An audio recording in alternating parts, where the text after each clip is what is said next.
মান রব্বু হাদাল জামাল, এই উটের মালিক কে? একজন যুবক আসার পরে বলছেন, ইয়া রাসূলুল্লাহ লি, এই উটটা হচ্ছে আমারই।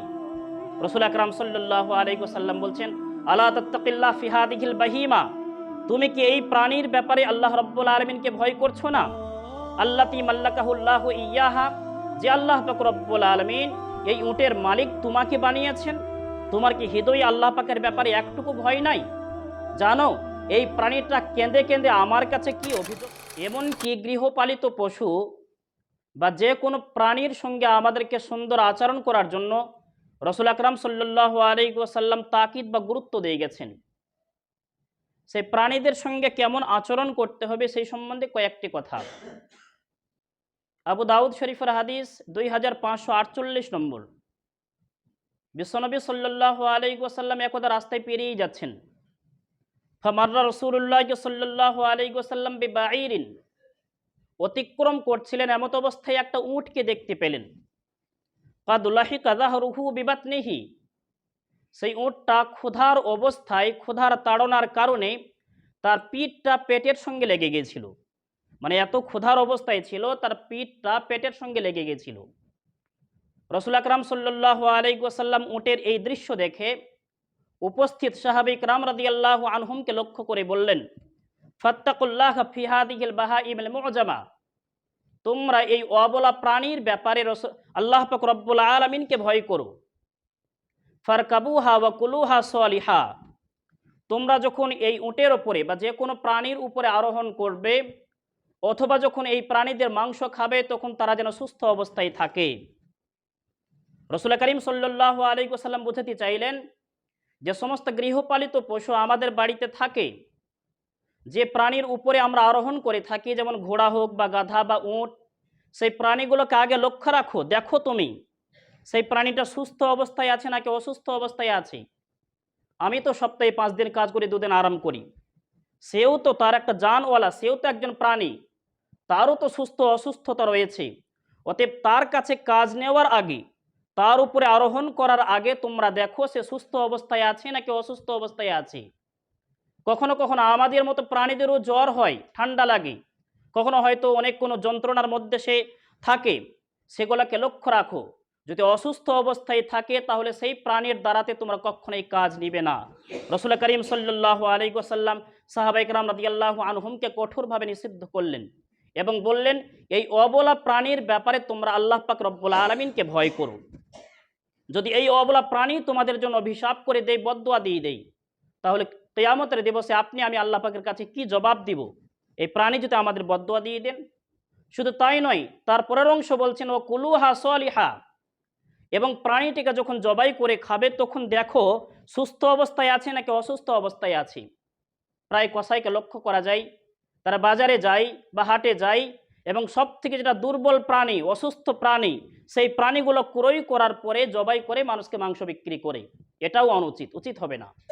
বা কখনো কখনো আমাদের বাড়িতে কোনো প্রাণী থাকে, মুরগি, হাঁস বা যে কোনো প্রাণী অসুস্থ অবস্থায় আছে, এখন তাড়াহুড়ো করে দেখা যাচ্ছে যে বাঁচবে না, তখন আমরা সেই প্রাণীগুলোকে জবাই করে খাই। রাসূল করিম সাল্লাল্লাহু আলাইহি ওয়াসাল্লাম এটাও নিষেধ করেছেন। বেচারা ওই তো নিজের জান নিয়েই অস্থির, সে তো মরণাপন্ন অবস্থায় পৌঁছে গেছে, নিজের শরীর নিয়ে সে মানে যন্ত্রণায় ছটফট করছে, আর সেই অবস্থায় আমি তাকে জবাই করে আরও শাস্তি দিচ্ছি। যখন আমরা খাবো তখন যেন সুস্থ অবস্থায় থাকে, আর যখন প্রাণীর দ্বারাতে কাজ নিব তখনও যেন সুস্থ অবস্থায় থাকে। এটা রাসূল করিম সাল্লাল্লাহু আলাইহি ওয়াসাল্লাম সাহাবায়ে কেরাম রাদিয়াল্লাহু আনহুমদেরকে বললেন। আবু দাউদ শরীফের এই হাদিস 2549 নম্বর। রাসূল করিম সাল্লাল্লাহু আলাইহি ওয়াসাল্লাম একদা রাস্তায় চলে যাচ্ছেন এবং আনসারী একজন সাহাবার বাগানের পাশ দিয়ে চলে যাচ্ছেন। সেখানে দেখলেন একটা উট দাঁড়িয়ে আছে। উটটা যেমনই রাসূল করিম সাল্লাল্লাহু আলাইহি ওয়াসাল্লামকে দেখতে পেয়ে গেল, ফালাম্মা রাআন নবিয়্য সাল্লাল্লাহু আলাইহি ওয়াসাল্লাম হান্না ওয়া যারাফাত আইনাহু, উট যেমনই রাসূল করিম সাল্লাল্লাহু আলাইহি ওয়াসাল্লামকে দেখতে পেয়ে গেল, নিজের শব্দে, নিজের আওয়াজে চিৎকার করে কান্না করতে লাগলো, এমনকি তার দুটি চক্ষু দিয়ে অশ্রু প্রবাহিত হতে লাগলো। রাসূল করিম সাল্লাল্লাহু আলাইহি ওয়াসাল্লাম সেই উটের কাছে গেলেন এবং কান সমেত সমস্ত মাথার উপরে হাত ফিরিয়ে দিলেন। হাত ফেরানোর ফলে উটটা কান্না বন্ধ করে দিল। রাসূল করিম সাল্লাল্লাহু আলাইহি ওয়াসাল্লাম সাহাবায়ে কেরাম রাদিয়াল্লাহু আনহুমদেরকে জিজ্ঞাসা করলেন, মান রব্বু হাদাল জামাল, এই উটের মালিক কে? একজন যুবক আসার পরে বলছেন, ইয়া রাসূলুল্লাহ লি, এই উটটা হচ্ছে আমারই। রাসূল আকরাম সাল্লাল্লাহু আলাইহি ওয়াসাল্লাম বলছেন, আলা তাত্তাকিল্লাহ ফি হাদিহিল বাহিমা, তুমি কি এই প্রাণীর ব্যাপারে আল্লাহ রাব্বুল আলামিনকে ভয় করছো না? আল্লাতী মাল্লাকাহুল্লাহু ইয়াহা, যে আল্লাহ পাক রব্বুল আলামিন এই উটের মালিক তোমাকে বানিয়েছেন, তোমার কি হৃদয়ে আল্লাহ পাকের ব্যাপারে একটুকু ভয় নাই? জানো এই প্রাণীটা কেঁদে কেঁদে আমার কাছে কি অভিযোগ করছিল? এই প্রাণীটা কেঁদে কেঁদে আমার কাছে অভিযোগ করছিল, তুমি এই প্রাণীটাকে ক্ষুধার্ত অবস্থায় রাখো এবং তুমি তাকে কষ্ট দাও। অতএব এই প্রাণীটা আমার কাছে কেঁদে কেঁদে অভিযোগ করছিল, খবরদার না, প্রাণীকে কখনোই তুমি ক্ষুধার্ত অবস্থায় রাখবে না। তুমি যেমন 5 বেলা করে খাবার খাচ্ছ, প্রয়োজনে যখন তৃষ্ণার্ত অবস্থায় থাকে তখন পানি পান করি, খিদা লাগলে খাবার খেয়ে থাকি, তেমনি প্রাণীর দিকেও লক্ষ্য রাখতে হবে যে কখন কোন প্রাণীর, যেগুলো গৃহপালিত পশু রয়েছে, কখন খাবারের প্রয়োজন, কখন ঘাসের প্রয়োজন, কখন পানির প্রয়োজন, সেটা আমাদের দায়িত্ব দেখতে হবে। এটা রাসূল আকরাম সাল্লাল্লাহু আলাইহি ওয়াসাল্লাম সবাইকে জানিয়ে দিলেন। আমাদের মধ্যে প্রায় ব্যক্তিকে লক্ষ্য করা যায় যারা গৃহপালিত পশু বা যে কোনো প্রাণী পালন করেন, কিন্তু আমরা সক্রিয় থাকি না সে প্রাণীর ব্যাপারে। আমাদেরকে তাদের থাকার ব্যাপারেও লক্ষ্য রাখতে হবে, খাওয়ার ব্যাপারেও লক্ষ্য রাখতে হবে, কাজ নেওয়ার ব্যাপারেও লক্ষ্য রাখতে হবে। সকালবেলায় মাঠে কাজ পড়ে গেছে, দড়িতে বেঁধে মাঠে নিয়ে চলে গেলাম তার কাছ থেকে কাজ নেওয়ার জন্য, না, আগে দেখতে হবে সুস্থ আছে নাকি অসুস্থ অবস্থায় আছে। সুস্থ থাকলে মাঠে নিয়েই যান কাজ করার জন্য, অসুস্থ থাকলে আপনার নিয়ে যাওয়ার কোনো অধিকার নেই। প্রাণীটাকে আপনি আরাম দিন। যেই জায়গাতে প্রাণীটাকে রাখছি, আমি তো আরামের সঙ্গে ফ্যানের তলাতে ছপ্পর খাটে ঘুমিয়ে থাকি। প্রাণীটা যে জায়গাতে রয়েছে, প্রায় ব্যক্তিকে লক্ষ্য করা যায় যেখানে প্রাণীটা পেচ্ছাপ করলো, পেচ্ছাপটা জমা হয়ে আছে, ওই প্রাণীটা বেচারা আবার সেই জায়গাতে ঘুমিয়ে যাচ্ছে, পুরো শরীরে তার উপরে পেচ্ছাপ লেগে যাচ্ছে এবং পায়খানাও লেগে যাচ্ছে। এটা আমার আপনার দায়িত্ব, যারা পশু পালন করছে আমার দায়িত্ব যে পেচ্ছাপ সেখানে যেন জমা হয়ে না থাকে, গোবর যেন বা পায়খানা যেন তার শরীরে না লেগে থাকে, এটাও আমাদের দায়িত্ব। কখন খাবার দিচ্ছি, খাবার দিয়ে দিচ্ছি, তারপরে পানি দিতে ভুলেই গেছে আমি, যদি সেটা আমার সন্তান হতো। একটা সন্তানকে, যে সন্তান দুগ্ধপোষ্য শিশু, তাকে খাবার দেওয়ার পরে পানি দিতে ভুলে গেছি, কখনো মা থাকে এরকম যে সন্তানকে পানি দিতে ভুলে যায়? ঠিক তেমনই তারাও হচ্ছে অবলা প্রাণী, যেমন খাবার তাকে টাইম টাইম দিচ্ছেন, পানিও তাকে টাইম টাইম দেওয়া দরকার আছে। শীতের সময় প্রায় প্রাণীকে লক্ষ্য করা যায় শীতের সময় কাঁপছে, আপনার শরীরে আমার শরীরে তো 4-5টা করে কাপড় থাকে, ওই প্রাণীটা বেচারা শীতের সময় কাঁপছে। এটা যারা গৃহপালিত পশু পালন করে থাকেন তাদের দায়িত্ব সেই পশুটা যেন কোনো প্রকার কষ্ট না পায়, তার কারণে তার উপরেও যেন কোনো একটা চাদর হোক বা বস্তা হোক কিছু একটা চাপিয়ে দেওয়া, এটা আমার আপনার দায়িত্ব আছে। কখনো দেখা যায় অন্ধকারে ওই প্রাণীটাকে গোয়ালের মধ্যে রেখে দিয়ে থাকি, সারা রাত তাকে মশাতে ঘুমাতে দেই না। আমি তো মশার হাত থেকে বাঁচার জন্য বিভিন্ন উপকরণের ব্যবস্থা করে থাকি, আর তাকে বাঁচার জন্য কিছু উপায় অনুসন্ধান করি কিনা। অনেক ব্যক্তি আছে তারা অবশ্যই খোঁজ নেই, আর অনেক ব্যক্তিরা আছে গুরুত্বই দিয়ে থাকি না। না, সেই প্রাণী যেন সারাদিন কাজ করার পরে রাত্রিবেলায় একটু আরামের সঙ্গে ঘুমাতে পারে, সে দায়িত্ব আপনাকে আমাকে নিতে হবে। মোট কথা হলো প্রাণীদের যাতে কোনো প্রকার কষ্ট না হয় সর্বদিক দিয়ে লক্ষ্য রাখা প্রত্যেকটি মানুষেরই কর্তব্য। রাসূল আকরাম সাল্লাল্লাহু আলাইহি ওয়াসাল্লাম সাহাবা ইকরাম রাদিয়াল্লাহু আনহুমদেরকে বনি ইসরাইলের একটি ঘটনা শোনাচ্ছেন। সহিহ বুখারী শরীফের হাদিস 2363 নম্বর, যে একজন ব্যক্তি রাস্তায় চলে যাচ্ছিল, সেই ব্যক্তিটাকে ভীষণ তৃষ্ণা পেয়েছিল। সে তৃষ্ণার কারণে একটা কূপের কাছাকাছি গেল এবং কূপের ওপরে নামার পরে সেখান থেকে পানি পান করে আবার কূপ থেকে বেরিয়ে আসলো। ফাইদা হুয়া বিকালবিন ইয়ালহাসু, সে দেখতে পেল কূপ থেকে ওঠার পরে পরেই যে একটা কুকুর তৃষ্ণার্ত অবস্থায় হাঁপাচ্ছে। ওয়াকুলু সারা মিনাল আতাশি, এবং তৃষ্ণার্ত অবস্থায় নিজের প্রাণ বাঁচাবার জন্য সেই কুকুরটি কাঁচা মাটিগুলোকে চেটে চেটে খাচ্ছে। এই লোকটা দেখতে পেল যে আমি যেমন তৃষ্ণার্ত অবস্থায় ছিলাম, এই কুকুরটি নিশ্চয় আমার মতো তৃষ্ণার্ত অবস্থায় আছে।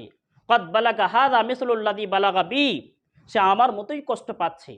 আর এই বেচারা মাটিগুলোকে চেটে চেটে নিজের তৃষ্ণা নিবারণ করার চেষ্টা করছে, কিন্তু মাটি খেয়ে তো কখনোই তৃষ্ণা নিবারণ হবে না।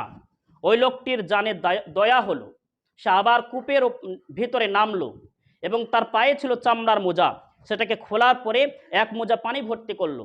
কিন্তু কূপ থেকে ওঠার জন্য এক হাতে করে ওঠা সম্ভব নয়, তাই সে ওই মোজাটাকে দাঁতে করে ধরলো। ফামসাকা ফি ফিহি, সেই মোজাটাকে দাঁতে আঁকড়ে ধরার পরে দুই হাতে করে কূপ থেকে উঠে আসলো। উঠে আসার পরে ফাসাকাল কালবা, ওই কুকুরটাকে পানি পান করালো। ফাশাকারাল্লাহু লাহু, তার এই কাণ্ড দেখে আল্লাহ পাক রব্বুল আলামিন অত্যন্ত খুশি হলেন। ফাগফারা লাহু, ফলে ওই ব্যক্তির সমস্ত পূর্বের গুনাহগুলোকে ক্ষমা করে দিলেন। সাহাবায়ে কেরাম রাদিয়াল্লাহু আনহুম রাসূল করিম সাল্লাল্লাহু আলাইহি ওয়াসাল্লামকে জিজ্ঞাসা করলেন, ইয়া রাসূলুল্লাহ, ইন্না লানা ফিল বাহাইমি আজরান, এই চতুষ্পদ জন্তুর উপকার করার কারণে আমাদেরকে সওয়াব আছে? রাসূল করিম সাল্লাল্লাহু আলাইহি ওয়াসাল্লাম উত্তর করে বললেন, জি, প্রত্যেকটা প্রাণী, শুধু চতুষ্পদ কেন, প্রত্যেকটা প্রাণী, ফি কুল্লি কাবিদিন রতবাতিন আজরুন, যারই জান আছে সেই জানওয়ালা প্রাণীর যদি উপকার করা হয় অবশ্যই আল্লাহ পাক রব্বুল আলামিন তার মধ্যে পুণ্যদান করবেন।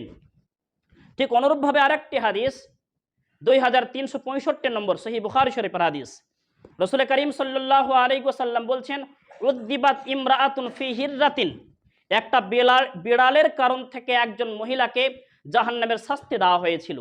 হাবাসাত হা, সেই মহিলাটি একটি বিড়ালকে বেঁধে রেখেছিল। হাত্তা মাতাত জুআন, এমনকি সেই মহিলার বাঁধার কারণ থেকে বিড়ালটি মারা গিয়েছিল। বিড়ালটাকে বেঁধে রেখেছিল, কোনো খাবার খেতে দেয়নি, কোনো পানীয় দেয়নি, আর না তাকে ছেড়ে দিয়েছিল, ফলে সেই বিড়ালটি মারা গেছিল। রাসূল করিম সাল্লাল্লাহু আলাইহি ওয়াসাল্লাম বলছেন, তার নামটি জাহান্নামের খাতায় লিপিবদ্ধ করা হয়েছিল। দেখুন, সামান্য ছোট্ট একটি প্রাণী তৃষ্ণার্ত অবস্থায় ছিল, তাকে বাঁচাবার জন্য তার পূর্বের গুনাহগুলোকে ক্ষমা করে দিয়ে রব্বুল আলামিন জান্নাতের ফয়সালা করে দিয়েছেন। আর মহিলাটি এমন কিছু পাপ করেনি, শুধুমাত্র একটা বিড়ালকে বেঁধে রেখেছিল, যার ফলে তার নামটি জাহান্নামের খাতায় লিপিবদ্ধ করা হয়েছে। আমাদের সমাজেও বেশ কিছু লোককে লক্ষ্য করা যায়, আমরা প্রাণীদের ওপরে কঠোরতা করে থাকি, এত নির্দয়ভাবে ব্যবহার করে থাকি যে প্রাণীগুলোকে বিনা কারণে অনেক সময় মেরে থাকি। আমাদের প্রায় গৃহপালিত পশু আমাদের কথা শুনে না, বা কখনো হয়তো বেঁধে রাখলাম আবার ছেড়ে চলে গেল, কখনো মাঠে ছোটাছুটি করে, হ্যাঁ, রাগের মাথায় মারতে হয়। যেমন আমি আমার সন্তানকে শাসন করার জন্য কখনো হালকা প্রহার করে থাকি, আপনিও সেইগুলোকে মারতে পারেন প্রয়োজন মোতাবেক। যতটা সে মার সহ্য করতে পারবে অতটা মারতে পারবেন, তার বেশি মারার আমাদের কোনো অধিকার নেই। কখনো কখনো অন্য প্রাণীদেরকে আমরা আমাদের কাজের ক্ষতি করার কারণ থেকে শাস্তি দিয়ে থাকি। মনে রাখতে হবে আমাদেরকে, কোনো প্রাণীকে এমনভাবে মারা চলবে না, জায়েজ নাই, যেটা খুব কঠোরভাবে তাকে প্রহার করা হয় বা প্রহার মারা হয়। কখনো কখনো দেখা যায় আমাদের বাড়িতে বিড়াল চলে আসে, বিড়াল হয়তো কোনো খাবার খেয়ে নিয়েছে, সে বিড়ালটাকে হয়তো এক লাঠি মারলাম, সেটা ভিন্ন কথা। কিন্তু প্রায় ব্যক্তিকে দেখা যায় যে বিড়ালের মুখটাকে বেঁধে দেয় বস্তায় ভরার পরে, আর তাকে পানিতে ফেলে দেয়। আমি দেখেছি প্রায় ব্যক্তি এরকম করে থাকে। ওই বিড়ালটাকে পানিতে ফেলে দেওয়ার পরে সেই বিড়ালটা নিঃশ্বাস বন্ধ হয়ে পানিতে খুব কঠোরভাবে অত্যন্ত কষ্টের সাথে মারা যায়। এটা একেবারেই চলবে না, নাজায়েজ। এখান থেকে অবশ্যই আমাদেরকে বেঁচে থাকতে হবে। প্রায় মহিলা বা পুরুষকে লক্ষ্য করা যায়, কোনো কুকুর যদি আমাদের হাঁসের বাচ্চা বা কোনো কাজের ক্ষতি করে দেয়, সে কুকুরটাকে আমরা দু এক লাঠি মারি তো আলাদা কথা, কিন্তু কখনো কখনো দেখা যায় যে ওই কুকুরের ওপরে গরম মাড় অথবা গরম পানি ফেলে দিয়ে থাকি। এইভাবে দেখা যায় যে কোনো কুকুরের পুরো শরীরের চামড়া পর্যন্ত উঠে যায়, অথবা কুকুরটা মারাও যায়। এইভাবে কোনো কুকুরকে মারাও চলবে না, জায়েজ নাই। আমার কাজের ক্ষতি করেছে, এক দু লাঠি মারতে পারি, তাই বলি এইভাবে কঠোরভাবে তাকে শাস্তি দেওয়া যাবে না। এ প্রসঙ্গে আরও একটা সুন্দর মাসআলা আমরা শুনে রাখবো, কোনো প্রাণীকে আগুনে ফেলে মারা যাবে না, পরিপূর্ণ হারাম, নাজায়েজ। যেমন প্রায় গরুর উপরে আঠালি থাকে, একটা পোকা থাকে, সেই পোকাগুলোকে ছাড়াবার পরে আমরা কি করে থাকি, আগুনে ফেলে দিই। প্রায় ব্যক্তি আছে আগুনে ফেলে দিই। সরাসরি কোনো প্রাণীকে আগুনে পুড়িয়ে মারা যাবে না, এটা নাজায়েজ। যদি ইতিপূর্বে আমরা করেছি, আজকে অন্তর থেকে ইস্তিগফার করে নেব, আল্লাহ পাকের কাছে তওবা করে নিব, ওগো আল্লাহ, অজান্তে ইতিপূর্বে আমরা অনেক প্রাণীকে আগুনে পুড়িয়ে মেরেছি বা কঠোর শাস্তি দিয়েছি, আজ থেকে তওবা করে নিচ্ছি, যার কখনোই কোনো প্রাণীকে এইভাবে কষ্ট দিব না। প্রয়োজনে মারতে হবে, এমনি মারতে পারেন, কিন্তু পুড়িয়ে মারা যাবে না। আমরা মশাগুলোকে মারার জন্য এখন ইলেকট্রিক ব্যাট ব্যবহার করে থাকি, আর যে মশাগুলোকে মারি থাকি ওটাও জায়েজ নাই, যেহেতু কারেন্টের শর্ট দিয়ে প্রাণীটাকে মারা হচ্ছে। আপনি এমনি মারতে পারেন, কোনো গুড নাইট ব্যবহার করতে পারেন, অন্য কিছু উপকরণ ব্যবহার করতে পারেন, কিন্তু এই ইলেকট্রিক ব্যাট দিয়ে কোনো মশাকেও মারা যাবে না, এটাও জায়েজ নাই। মোট কথা হলো, কোনো প্রাণীকে আগুনে পুড়িয়ে মারা যাবে না। অনেক সময় দেখা যায় আমাদের বাড়ির বারান্দায় পিঁপড়ে থাকে, পিঁপড়ের জমা হয়ে থাকে, সে পিঁপড়েগুলোকেও আমরা আগুন দিয়ে মেরে থাকি, পিঁপড়েগুলোকেও আগুন দিয়ে মারা যাবে না। এমনিতেই তো বিনা কারণে পিঁপড়ে মারা যাবে না। যদি পিঁপড়ে আমার কোনো ক্ষতি না করে, পিঁপড়ে আপন জায়গাতে থাক, মারা চলবে না। আর যদি দেখি আমার ক্ষতি করছে, তাহলে অন্য কোনো উপায় তাকে মারতে হবে, আগুনে পুড়িয়ে মারা যাবে না। মোট কথা হলো কি, কোনো প্রাণীকে এইভাবে কঠোরতম শাস্তি দিয়ে মারা চলবে না, জায়েজ নাই। হ্যাঁ, যদি আমি নিরুপায় অবস্থায় পৌঁছে গেছি যে এই মুহূর্তে আগুন ছাড়া আর কোনো পদ্ধতি আমার কাছে নেই, ওই আগুনটাই হচ্ছে শেষ মুহূর্ত, সেটা ভিন্ন কথা, হয়তো আল্লাহ রাব্বুল আলামিন ক্ষমা করে দিবেন। সকলে চেষ্টা করব মানুষের সঙ্গে যেমন আমরা ভালো আচরণ করে থাকি, ঠিক তেমনই প্রাণীকুলের সঙ্গেও আমরা ভালো আচরণ করব। সকলে চেষ্টা করব শোনার থেকে বেশি বেশি আমল করার। ওয়া আখিরু দাওয়ানা আলহামদুলিল্লাহি রাব্বিল আলামিন।